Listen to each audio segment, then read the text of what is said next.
back with our guests, and our viewers have more feedback. G? Yeah, I wanted to read a couple more comments. A lot of people are affected by this. A person wrote in, "What an important topic. I was sexually abused for more than half my life until I turned 18. I wish someone had protected me." Another viewer wrote in, "My child was abused by my neighbor's son when she was supposed to be babysitting. I didn't know until last year after my 11-year-old child came to me hysterically crying because they were having a flashback." So a lot of people writing in, Val.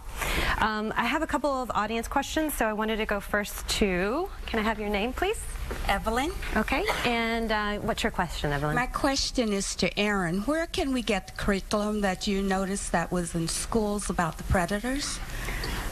If you go on my website, erinmerryn.net, so www.erinmerryn.net, I have all the curriculum on there that's research-based that we recommend for parents to use, schools to use. There's books, children's books that are great to use. I tell parents to read those to your kids to continue the conversation at home, because it's not up just to the educators and the schools to teach this.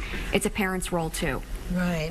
And also we have material too. We should mention too that both Jennifer and Rosemary want to provide with our entire audience. I recommend that you totally read these to yourselves, to your children, to use the information inside of them. This is all about child lures and teen lures prevention. That is the company they run, and they give these out. This is very important information in here. Any other places people can go to get more information? They can go to our website, childluresprevention.com, and you can order the parent guide and teen guide. Okay. G? Yeah. You know what? I wanted to read another comment. This is from another viewer. "I myself was a victim of rape and molestation from the age of 12 to 18 by a person that was in the family. Is it common for a victim as myself to forget everything prior to the years of when I was abused? I can't seem to remember happy childhood memories other than what was done to me detail by detail." And I have a good follow-up question from our audience member. What's your name?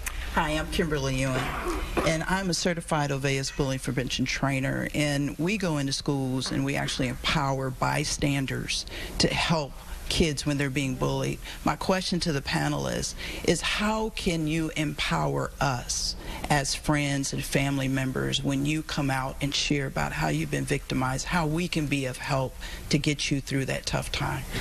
I think these two questions are related because we're getting a lot of people that are writing in telling us that they were abused when they're children, but they're now adults. Right. Okay. Jennifer, would you like to take this?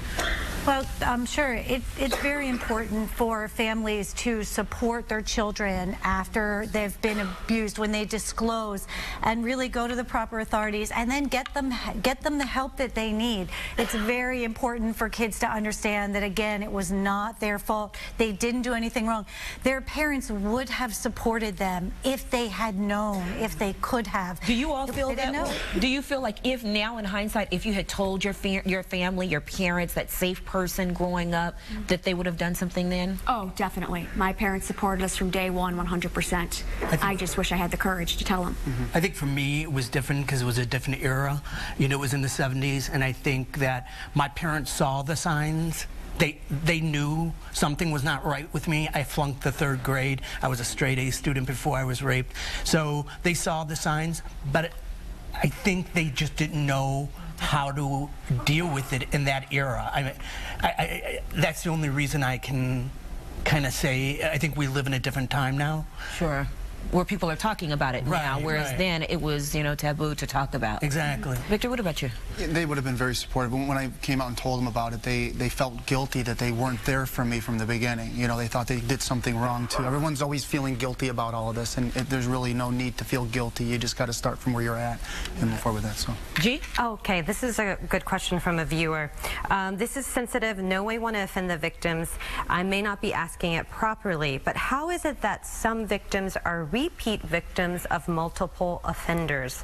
What is it about the victim that draws the predator's attention? In no way am I saying that the victim is at fault, because they are not, but it just seems that predators are drawn to weak or trusting, or simply is it just the vulnerability of the child? So a couple of questions there. I think for myself, I was in many of my relationships, they were abusive. Both of my ex-wives were abusive to me. My ex-partner was abusive to me. And my therapist told me that a lot of that had to do with, that's what I knew, and that's what as weird as it may sound, Was your comfort zone. it was my comfort zone. And so even though I was being abused by these other people, it made me feel safe in a way. I know it sounds strange, but it's the way I kind of, you know, it took 17 years of therapy until I finally am now normal. What I like to say normal is. Sure. And I think it also goes back to the grooming process. You know, when I was a kid being abused as a 6-year-old at the overnight, you know, when he realized that I didn't say anything the first time, that he could continue to get away with this. Fast forward, age 11, waking up to, you know, a cousin doing this. And once again, not having the language on how to speak up and tell because I was never educated on it. Right, right. Going back to talking openly and having these ongoing conversations with our children in school, at home, at our sports organizations, faith-based organizations, we really can change.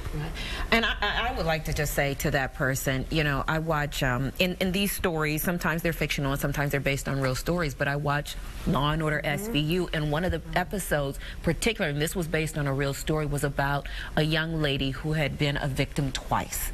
And that was her question. Why is it me? Why is it me? And it's never you. It's never you. It's always someone else. Don't let them give you that guilt and give you that blame and think that it's something you're doing wrong. Right. So thank you all so much for being here on this show. I know this is a tough topic. I think we have drilled home the message to parents, all of us, that you have to have conversations with your children. You have to have an open door policy. There are no secrets. So thank you so much for participating, and thank you for watching Windy City After Dark. G, thank you. We'll see you tomorrow at 11 a.m.